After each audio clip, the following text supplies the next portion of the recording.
Hi friends, welcome back to Honey Bee Cooks. അപ്പോൾ ഇന്ന് നമുക്ക് നല്ലൊരു മത്തി റോസ്റ്റിൻ്റെ റെസിപ്പി പരിചയപ്പെടാം. ഇത് ഞാൻ സാധാരണയായിട്ട് ഉണ്ടാക്കുന്ന ഒരു റെസിപ്പിയാണ്. ഇതെൻ്റെ ഒരു റെസിപ്പിയാണ്. അപ്പോൾ നിങ്ങൾക്കും കൂടി ഒന്ന് ഷെയർ ചെയ്യാമെന്ന് വിചാരിച്ചു. അപ്പോൾ നമുക്കിതെങ്ങനെയാണ് ഉണ്ടാക്കുന്നത് വീഡിയോ ഒന്ന് കണ്ടു നോക്കാം. ഇതിനായിട്ട് ഞാനിവിടെ മത്തിയാണ് എടുത്തിരിക്കുന്നത്. അധികം വലിപ്പമില്ലാത്ത മത്തിയാണ് എടുത്തിരിക്കുന്നത്. ഇനി നമുക്കിതൊന്ന് മാരിനേറ്റ് ചെയ്തെടുക്കണം, ഒന്ന് ഫ്രൈ ചെയ്ത് എടുക്കാനാണ്.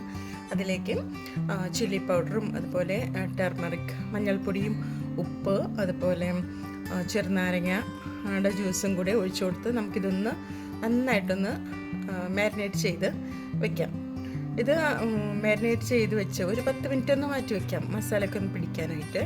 അതിനുശേഷം നമുക്കിതൊന്ന് ഫ്രൈ ചെയ്ത് എടുക്കാം.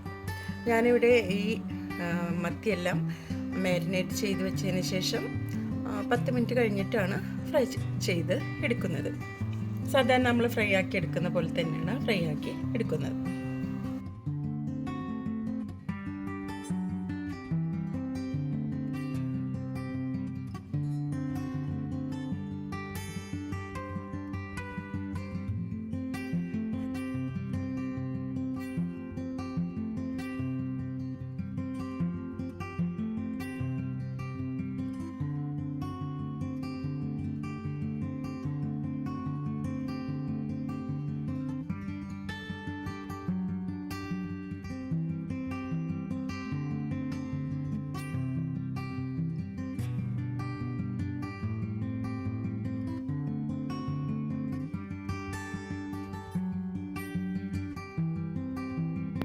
ഇനി മത്തിയെല്ലാം നമുക്ക് ഫ്രൈ ആക്കി എടുത്ത് ഒരു പാത്രത്തിലേക്ക് എടുത്ത് മാറ്റി വയ്ക്കാം. എന്നിട്ട് മസാല ഉണ്ടാക്കുന്നത് നോക്കാം. മസാല ഉണ്ടാക്കാനായിട്ട് ഞാനിവിടെ ഒരു പാൻ വെച്ച് കൊടുത്ത് അതിലേക്ക് കുറച്ച് സവാള ഇട്ട് കൊടുക്കുന്നുണ്ട് കേട്ടോ. എന്നിട്ട് കുറച്ച് ഒന്ന് വഴറ്റിയതിന് ശേഷം ഉപ്പിട്ട് കൊടുക്കണം, അല്ലെങ്കിൽ ഒന്ന് ചൂടായതിൻ്റെ ശേഷം ഉപ്പിട്ട് കൊടുക്കാം.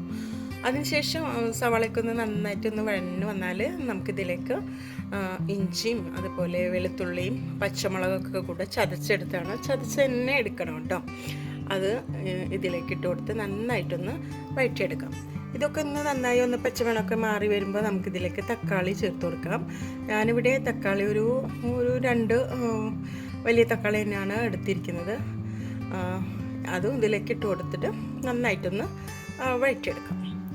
ഇവിടെ ഇപ്പോൾ തക്കാളിയൊക്കെ നന്നായിട്ടൊന്ന് ഉടഞ്ഞൊക്കെ വരുന്നുണ്ട്.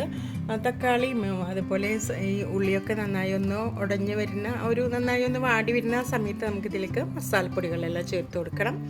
ഇവിടെ ഞാൻ മല്ലിപ്പൊടി ചേർത്ത് കൊടുക്കുന്നുണ്ട്, അതുപോലെ മഞ്ഞൾപ്പൊടി, അതുപോലെ ചില്ലി പൗഡറൊക്കെ നിങ്ങൾക്ക് നിങ്ങളുടെ ഇഷ്ടത്തിനനുസരിച്ച് ഇട്ട് കൊടുക്കാം കേട്ടോ. അതുപോലെ വലിയ ജീരകത്തിൻ്റെ പൊടി ഉണ്ടെങ്കിൽ അത് ചേർക്കാം, അല്ലെങ്കിൽ വലിയ ജീരകം ചേർത്ത് കൊടുക്കാം. അത് ഇവിടെ ഇട്ട് കൊടുക്കുന്നുണ്ട്. അതുപോലെ ഞാനിതിലേക്ക് ഉലുവ ഒരു പിഞ്ചിട്ട് കൊടുക്കുന്നുണ്ട്, അതുപോലെ ഗരം മസാല ഒരു ടീസ്പൂൺ ചേർത്ത് കൊടുക്കുന്നുണ്ട്. എല്ലാം കൂടെ നന്നായിട്ടൊന്ന് മിക്സാക്കി കൊടുക്കണം. ഈ മസാലയൊക്കെ നന്നായി മൂത്ത് വരുമ്പോൾ നമുക്കിതിലേക്ക് നന്നായിട്ടൊന്ന് ചൂടായി മസാലയൊക്കെ ഇട്ട് കൊടുത്ത് നന്നായി ഒന്ന് ചൂടായിട്ട് വരുമ്പോൾ ഇതിലേക്ക് കുറച്ച് പുളി ഒരു ജ്യൂസും കൂടെ ഇതിലേക്ക് ചേർത്ത് കൊടുക്കണം. പുളി പിഴിഞ്ഞിട്ടുള്ള ആ ഒരു ജ്യൂസ് ഉണ്ടല്ലോ, അത് ഇതിലേക്ക് ചേർത്ത് കൊടുക്കാം. അത് നിങ്ങൾക്ക് എത്രയാണ് എടുക്കുന്നത് അതിനനുസരിച്ച് നിങ്ങൾക്ക് ചേർത്ത് കൊടുക്കാം കേട്ടോ. കുറച്ച് ഞാനിവിടെ ഒരു 1.5 ടേബിൾ സ്പൂൺ ആയിട്ടാണ് എടുത്തിരിക്കുന്നത്. പിന്നെ തക്കാളിയും ഇട്ട് കൊടുക്കുന്നതുകൊണ്ട് അതിലും പുളി ഉണ്ടാവുമല്ലോ, അപ്പോൾ നോക്കിയിട്ടൊക്കെ ചേർത്ത് കൊടുത്താൽ മതി.